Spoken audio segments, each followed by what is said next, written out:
Hello everyone and welcome to Alcalá Technology.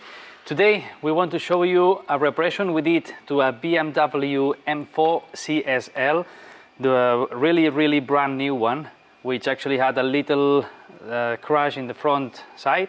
And yeah, I mean, well, actually the car was looking super nice and good, and I wanted to record a little bit. The video is going to be a little bit short, but at least I wanted to show how we did the disassemblies, how we repair it, how we change the new parts. And actually we're doing classic cars, but at the same time, if you have a brand new car which you don't know where to bring it to get the repair done, here we analyze, we repair, and we actually give you the full process of what we did, so at least you have all the historic of the car. Furthermore, I wanted to let you know that we are nearly finishing the project of this Land Rover Defender.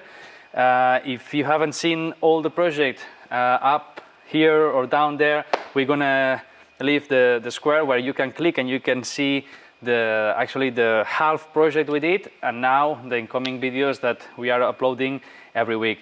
So yeah, in 3, 2, 1, inside video.